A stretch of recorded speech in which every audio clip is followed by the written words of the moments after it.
written there.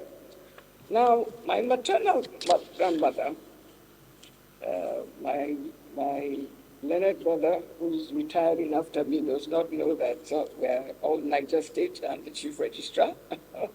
My maternal grandmother, her name was Aishetu Elizabeth. She hails from the Nupe ethnic group, specifically from the present-day Kacha in Niger State.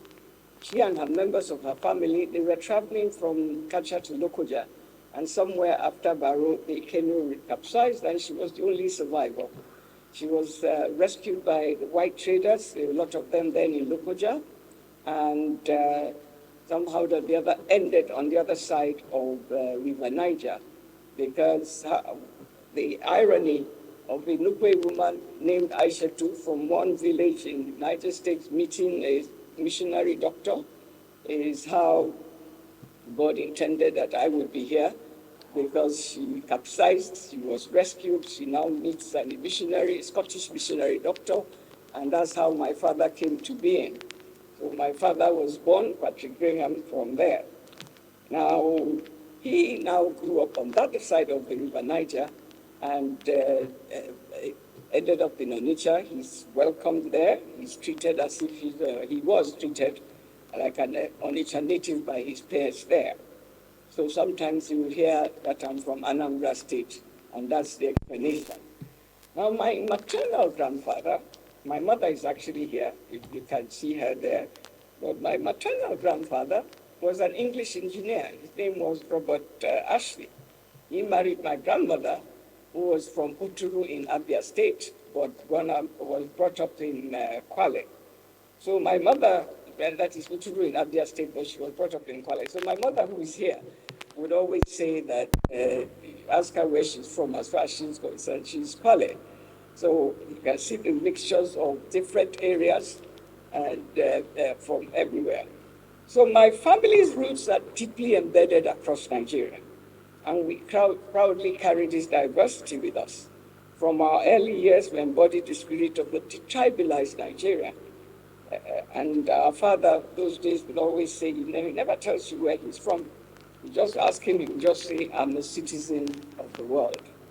And anytime you asked him, and that's how we grew up with that, we're citizens of the world, we're not from neither here nor there.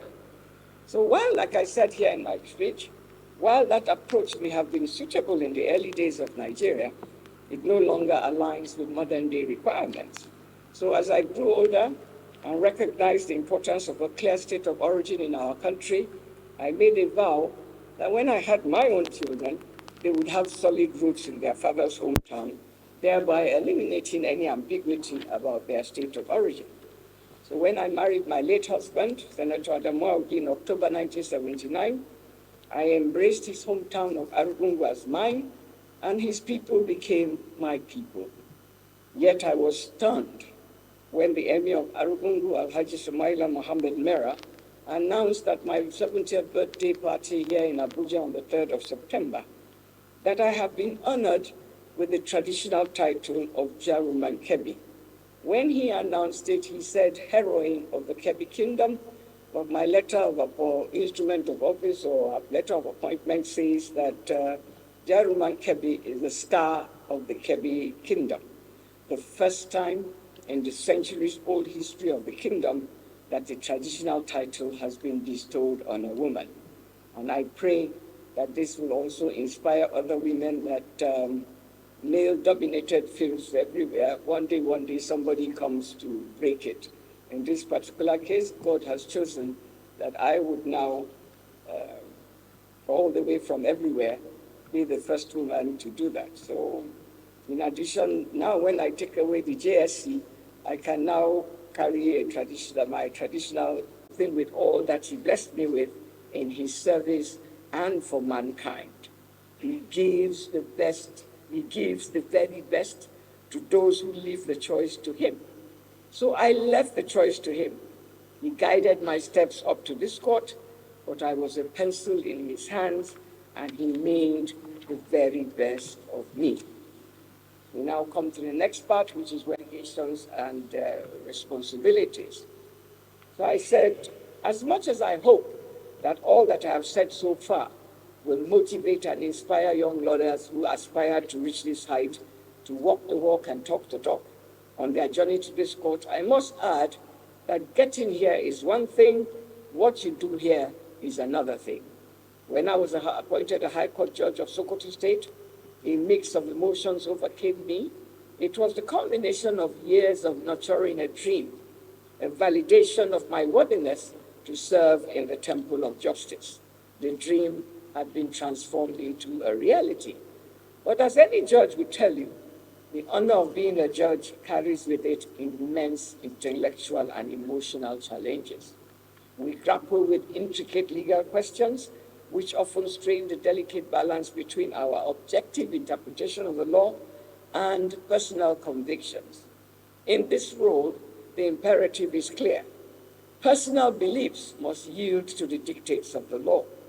While there are instances where personal beliefs align with legal principles, each day on the judicial pedestal presents a new chapter in the internal struggle between our private convictions and the law.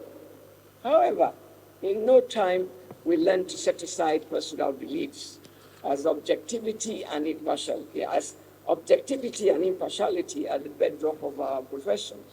Yes, at the same time, this does not lessen the weight of our responsibilities, as the judge's career is marked by moments of deep introspection, where we face the mental anguish stemming from awareness that our pronouncements can deeply alter another person's life. The first time I sent somebody to prison when I was chief magistrate, the first day I ever had to send one young boy. I didn't sleep, I couldn't even eat, I was just imagining what the boy would have been going through. And I actually went out of my way to go and talk to the prison officials to please put him where, like the carpentry. I said, put him in the carpentry. They have a carpentry, they had sewing. Put him in carpentry, I think I said, so that at least by the time he comes out of prison, he would have learned a trade. Another time, I saw all these women. Most of them had killed their husbands, killed their mates, killed their stepchildren, and they were sitting there in the prisons because I was on a special committee that went round for prison reforms. So I go round and you see them. There was even one of them who killed her husband, who told us that we should please try and free her, that she wants to go and do what? That she wants to go and marry somebody, to go and get married. You're the one you killed, like we were asking her, you killed one, you want to go back and kill the other. But I remembered, I witnessed a spectrum of emotions in court, especially in criminal trials. Anxious uncertainty of the accused, transformation of hope into dismay, the elation of acquittal, and the sad tears of families upon the conviction of their loved ones. Some decisions are straightforward, while others linger longer. It becomes even more challenging when we realize that our rulings can shape governance and impact the lives of millions. But as Thomas Hobbes aptly noted, a good judge must, and I quote, divest himself of all fear, anger, hatred, love, and compassion. It is a job that demands perfection from imperfect individuals, an arduous endeavor that we must undertake daily. It is a calling to serve, to rise above personal quirks and predispositions. Service entails pain, but it is pain I would willingly endure again. I come to the role and importance of the Supreme Court and the justices. Now, a justice of the Supreme Court everywhere, not just Nigeria, holds a pivotal position within the judicial system, tasked with upholding the rule of law, justice, and democracy. Their duties include interpreting the Constitution, setting legal precedent, and safeguarding individual rights, while also maintaining the separation of powers among the three branches of government. The Supreme Court is the final appellate authority, serving as a court of last resort. This role, therefore, involves making decisions that profoundly impact the liberty, lives, and property of individuals and even change the course of the entire nation. The legal issues presented in the Supreme Court are often highly intricate and nuanced. Justices of the court must grapple with these complexities to reach sound and fair decisions. And these decisions often involve complex legal, moral, and societal issues, making the burden of responsibility considerably heavy. Supreme Court decisions are collaborative efforts among the panel of justices, which may lead to internal disagreements, requiring the reconciliation of personal beliefs with consensus. Upholding ethical standards, particularly in a politically charged environment, presents challenges, but integrity is paramount. The Supreme Court decisions are subject to intense public scrutiny and analysis. The justices must navigate intricate legal issues, striving for fair and accurate decisions. They must also withstand public criticism, political pressure, and intense media attention while upholding their independence and impartiality.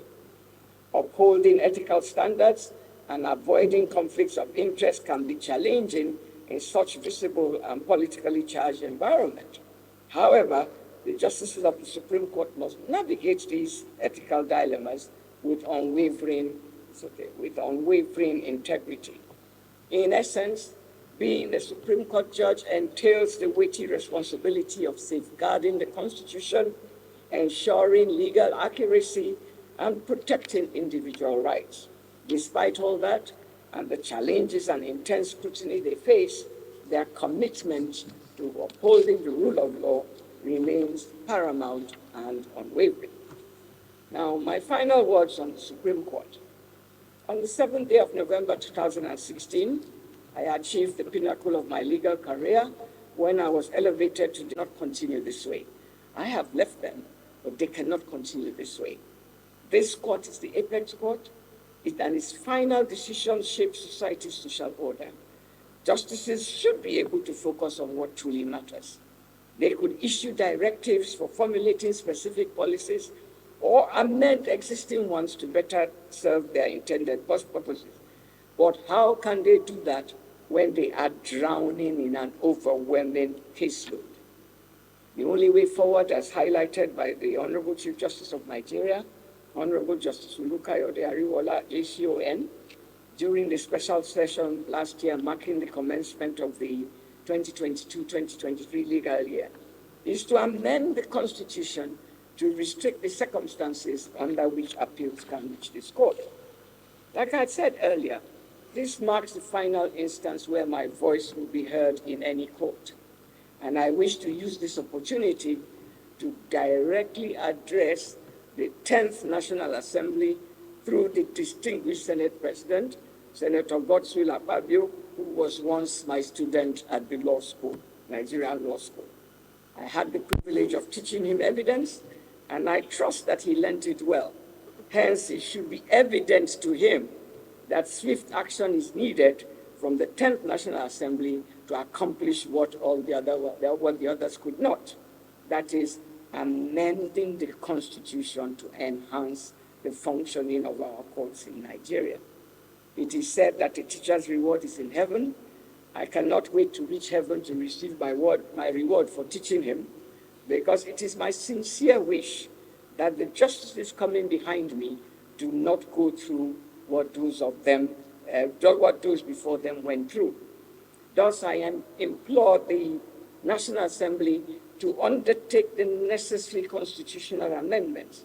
By doing so, this court and its justices can be freed from the constraints that impede their ability to fulfill their mandate of upholding the rule of law, justice, and democracy. Would I be envious when the existing situation is rectified? Absolutely not. Some individuals are pioneers. They are born pioneers with the strength, zeal, and passion to blaze new trails and guide those who may lack the inclination or strength to do so. I cherish every moment of my 45-year career, and I have no regrets. With the limited resources at my disposal, I strive to do the best I could, and I am profoundly content.